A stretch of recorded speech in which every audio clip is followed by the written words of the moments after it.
مصر کے بادشاہ نے اپنی بیٹی نکاح میں دی، واپس آئے، اولاد کوئی نہیں، 2 بیویاں، 86 برس کی عمر ہو گئی، مانگتے مانگتے مانگتے 60 سال کی دعاؤں کے بعد اللہ نے بیٹا دیا، اسماعیل۔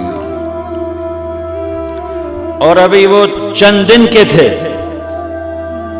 کہ اللہ کی طرف سے اشارہ ہوا، ان لے کے نکل، ان لے کے نکل۔ کدھر؟ کدھر؟ اللہ نے سارا کے دل میں ڈال دیا، کھچاؤ، دل بند کر۔ سارا کہے بڑی بیوی، انہوں میری اکھیاں تو دور کر، میرا دل کٹیندہ ہے، انہوں اولاد ہوگی مینوں نہیں ہوئی، انہوں میری اکھیاں تو دور کر، میں نہیں ویکھ سکتی۔ انہوں نے سمجھا سوکن پنا ہے۔ جبریل آ گئے کہ اللہ تعالیٰ فرما رہے ہیں جیسے کہہ رہی ہے ویسے کرو، لے جاؤ۔ کہ اللہ کہاں لے جاؤں؟ کہاں جہاں ہم کہیں۔ تو اللہ میں جامع کیویں؟ کہا جبریل آئے گا زندگی میں پہلی دفعہ، کائنات کی زندگی، کائنات کی زندگی میں پہلی دفعہ جبریل انسانی شکل میں اونٹ پہ آئے، آگے جبریل اور پیچھے ابراہیم علیہ السلام، بچہ اور بیگم بھی ہاجرہ 20-22 سال عمر۔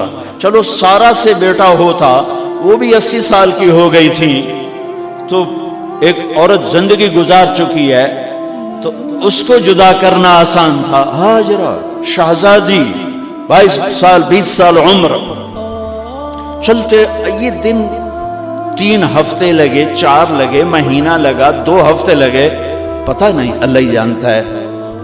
لیکن جب مکہ کی وادی میں پہنچے، جب نہ انسان، نہ درخت، نہ پانی، نہ سایہ، نہ غذا، اور ایک نشیب وادی جس کے چاروں طرف پہاڑ، صفا، مروہ، جبل ابی قبیس اور جبل ہندی یا جبل عمر، آج کل اس کا نام ہے، پتہ نہیں اس وقت کیا نام تھا، اب تو سارے صاف ہو گئے۔ یہ 4 پہاڑوں میں ایک نشیب آیا،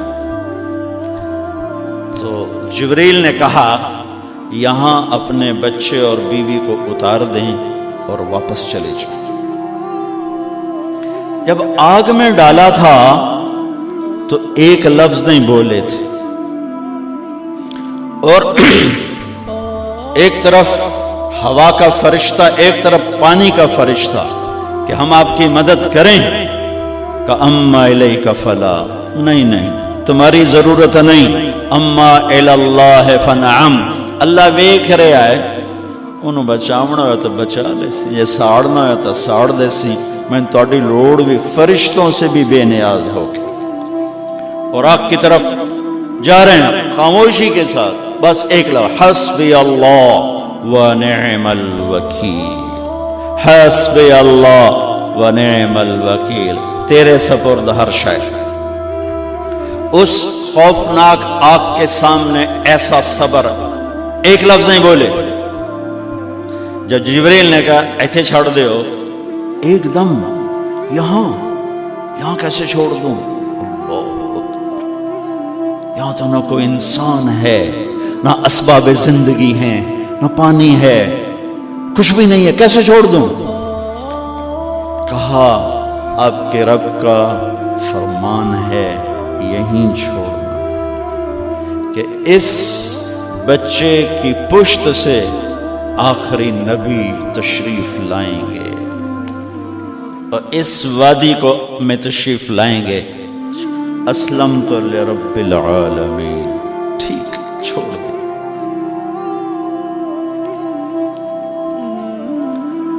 ہاجرہ تو نبی نہیں ہے نا، ہاجرہ تو شہزادی ہے۔ تو جب واپس مڑے وہ حیران ہو گئی، یہ کیا کر رہا، یہ کیا کر رہا؟ تو انہوں نے پوچھنا شروع کیا، اب کیا، یہ کیا، مجھے کیوں چھوڑ کے جا رہا ہو؟ امر، خاموش، جواب نہیں دینا۔ بچہ گود میں ہے، تصور کرو 4000 سال پہلے دا مکہ میں کیویں وکھائی، میں آپ نہیں ویکھ سکتا تو انہوں کیویں وکھائی؟ کالے پہاڑ، انسان نہیں، ہوا کی سنسناہٹ، دھوپ کی تپش، پہاڑ کی آگ، پتہ نہیں کون سا مہینہ تھا اللہ ہی جانے، اور وہ جاری ہیں ساتھ ساتھ. کیوں میرا قصور کی ہے، میں نے چھڑیا کیوں بھائی، جاندہ کدے پہ ہیں، کوئی غلطہ دس. چلتے چلتے کدئی پہنچے. کدئی کوئی 3 میل 3 میل. تو ہاجرہ کو خیال آیا یہ اللہ کے نبی ہیں، کوئی اتو نہ گال لائی ہوئے.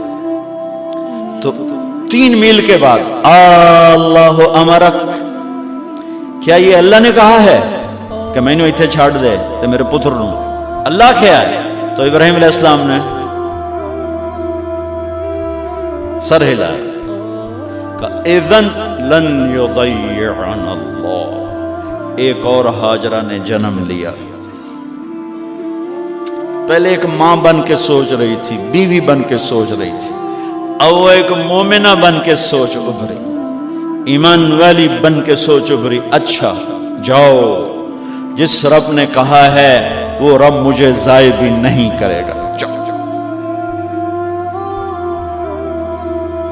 میں جب تصور کرتا ہوں میری آنکھوں کے بند ٹوٹ جاتے ہیں کہ اس نے خامند کو جاتے ہوئے کیسے دیکھا ہوگا. پیچھا پیکے تک کوئی نہیں جتے ہو جاتے بہ جاؤں، کوئی 4 بندے بھی کوئی نہیں، چلو پردیسی صحیح، عزت دا زمانہ آئی، ہر ایک دی بیٹی نو بیٹی سمجھا جاندہ آئی، پیچھے کوئی نہیں ہے. وہ اپنے خامند کو دیکھے جا رہی ہے اور وہ پیچھے مڑ کے دیکھنے کی ہمت نہیں فرما رہے ہیں. جب وہ چلتے چلتے پہاڑ کی چوٹی سے نیچے اترے، پھر وہ بوجھل قدموں سے واپس ہوئی. میں الفاظ کہاں سے لاؤں کہ اس چال میں درد دل میں ہوتا ہے. مجھے لگتا ہے ان کے روئے میں درد تھا. جن پتھروں پہ قدم رکھ رہی تھی وہ بھی رو رہے ہوں گے اس وقت. جو ہوا ٹکرا رہی ہوگی وہ بھی دھاڑے مارتی ہوئی گزرتی ہوگی. چمکتا سورج آگ برساتا ہے، وہ آنسو برسا رہا ہوگا اس وقت. اور ابراہیم جیسی ہستی، عزم کے پہاڑ، صبر کے پہاڑ، جب پہاڑ سے نیچے ہوئے تو ایک دم اونٹ سے چھلانگ لگا تھا. بیوی نے نہیں دکھایا. جب نیچے ہو گئے، بیگم غائب ہو گئی، پہاڑ سے نیچے اترے، پھر یوں منہ کر کے ہاتھ اٹھائے، ربنا انی اسکنت من ذریتی بواد غیر ذی زرع عند بیتک المحرم. میرے رب تو میں نے امر کیتا ایتھے چھڑ، اے جنگل، نہ بندہ نہ پرند، میں چھڑ کے اے جاندہ پہ اسلمت لرب العالمین. ابراہیم علیہ السلام کی زندگی پیغام ہے. ہمیں بیوی بچے چھوڑنے کو نہیں کہہ رہا، ہمیں کہہ رہا ہے جھوٹ چھوڑو، فحاشی چھوڑو، بدماشی چھوڑو، بددیانتی چھوڑو، خیانت چھوڑو، شراب چھوڑو، بدکاری چھوڑو، جوا چھوڑو، ظلم چھوڑو. ہم سے یہ مطالبہ، چھوٹا جا مطالبہ ہے. ابراہیم کے آگے تو 2 بیویاں اور بیٹھی تھی، ایک سارا، ایک مدین کی ماں، 2 بیویاں. فلسطین کی بستی آباد، سرسبز. ہاجرہ کے پاس کیا تھا؟ کالے پہاڑ، پانی بھی کوئی نہیں ہے. مجھے خیال آتا جب رات آئی ہوگی تو رات کا اندھیرا، پہاڑوں کا اندھیرا، کالے پتھروں کا اندھیرا، گہری وادی کا اندھیرا، ان سارے اندھیروں میں ایک عورت کا تصور کرو، معصوم بچے کو گود میں لے کے جب بیٹھی ہوگی تو تاروں نے ابھر کے دیکھا ہوگا کہ یہ کون مائی ہے. تاروں کو مسکراہٹ سے تشبیہ دی جاتی ہے. میں کہتا ہوں اس رات تارے بھی روئے ہوں گے، چاند بھی حیران ہوگا، ایک چکرے کون بی بی بیٹھی ہوئی ہے. اس مائی کی رات کیسے گزری، آنے والا گرم دن کیسے گزرا، پانی ختم ہوا، بچے کی ایڑیاں اور آہو بکا. اللہ زمزم پہلے کیوں نہ کٹیا؟ اللہ کو پتا تھا میں نے زمزم نکالنا ہے. پہلے کیوں نہیں کڑیا؟ انہوں روایا کیوں؟ ماں نو دوڑایا کیوں؟ صفا مروا پھر سینہ پاٹ گیا۔ یہ میرے اللہ نے دنیا کو امتحان کی جگہ بنایا ہے۔ وہ الف لام میم احسب الناس ان يتركوا ان يقولوا آمنا وهم لا يفتنون ولقد فتنا الذين من قبلهم فليعلمن الله الذين صدقوا وليعلمن الكاذبين۔ میں تمہیں تسی کلمہ پڑھا ہے نا میرا، اب میں امتحان لوں گا۔ تسی پہلی تو دوئی چ نہیں جاون دین دیو جب تے امتحان پاس نہ کرے۔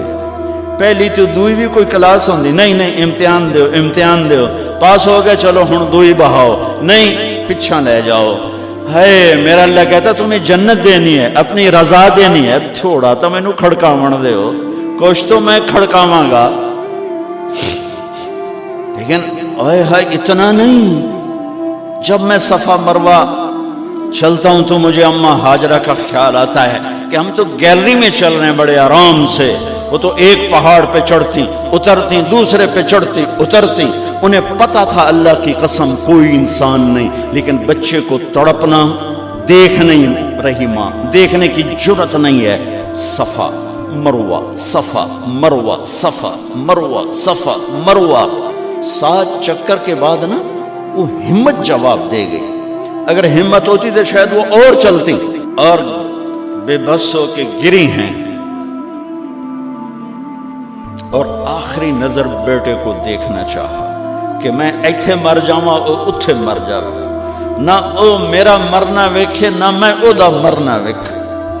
جس امت کی بنیاد اتنی بڑی قربانی پر ہو، وہ امت کہے سود کے بغیر گزارا نہیں، جھوٹ کے بغیر گزارا۔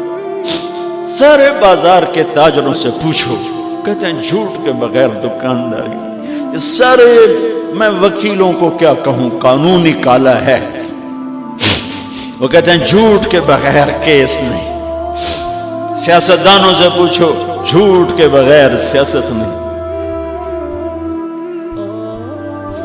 کہاں سے لائے ہو یہ علم؟ کس کو جھٹلا رہے ہو؟ اپنے نبی کو؟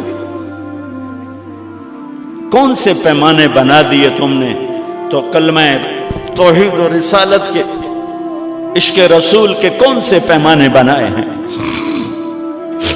میرے نبی نے فرمایا میرا امتی ہر گناہ کر سکتا ہے، ایک جھوٹ کبھی نہیں بولے گا، ایک دھوکہ کبھی نہیں دے گا۔ سارا پاکستان جھوٹ اور دھوکے کا گٹر بن گیا ہے۔ بازار، شہر، دیہات، منڈیاں، فیکٹریاں، وزارتیں، صدارتیں، دفاتر، عدالتیں، جس ملک کی عدالت ظلم و ستم پر اٹھ رہے ہو، میں کتھے جا کے ہنج کڈھا، کتھے جا کے ٹکر مارا؟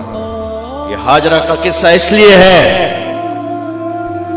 کہ اللہ پر ہر چیز قربان کرو۔ قربان نہیں، اللہ ہر ایک سے نہیں لیتا، وہ حسین جیسوں سے لی، وہ ابراہیم جیسوں سے لی، وہ صحابہ سے لی۔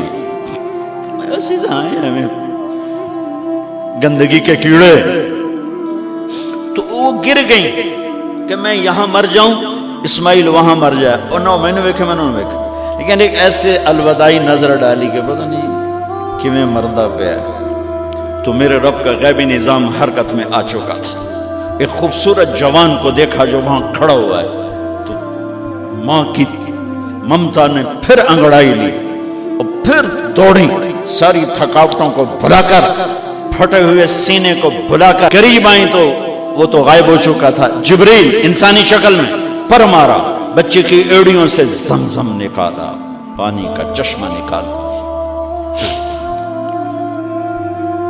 اور وہ غائب، اور پانی ابل رہا تھا۔ ان کا زمزم زمزم، عبرانی زبان میں زمزم، رک جا رک جا۔ میرے نبی نے کہا اللہ میری ماں کا بھلا کرے، وہ زمزم نہ کہتی تو یہ پورا اللہ دریا بنا دیتا، پر اللہ نے انہوں کھوئی بڑا بنائی، دریا نہیں بنا بنا۔ کیا پانی ہے؟ کنویں کا پانی کھڑا ہو، بیچ میں مینڈک پیدا ہو جاتے ہیں، کیڑے پیدا ہو جاتے ہیں، کتنے پونگ پیدا ہو جاتے ہیں، مچھر پیدا ہو جاتے ہیں، اس میں گھاس نکل آتی ہے، کائی نکل آتی ہے، ساری دنیا میں پھر کے جاؤ دیکھو، واحد زمزم کا کنواں ہے جس میں مینڈک پیدا نہیں ہوتا، کیڑے پیدا نہیں ہوتے، پونگ پیدا نہیں ہوتے، کوئی مچھر پیدا نہیں ہوتا، کوئی گھاس پیدا نہیں ہوتا، کوئی کائی پیدا نہیں ہوتی، صاف شفاف. اور جو ہی اوپر سے موٹر چلتی ہے پانی کو کھینچنے کے لیے تو 6-7 سوراخ ہیں. سب سے بڑا سوراخ بیت اللہ کی طرف ہے، حجر اسود کی طرف ہے، اس سے پانی ابلتا ہے طوفان کی طرح، اور جو ہی موٹر بند ہوتی ہے تو وہ چشمے کا پانی، وہ سوراخوں سے پانی بند ہو جاتا ہے. یہ میرے رب کی مدد، نصرت، کہ تم اللہ کو راضی کرنے کے لیے قدم اٹھاؤ، تمہارا ہاتھ پکڑ لے گی، تم اس کی رحمت تمہیں اپنی چھاؤں میں لے لے گی.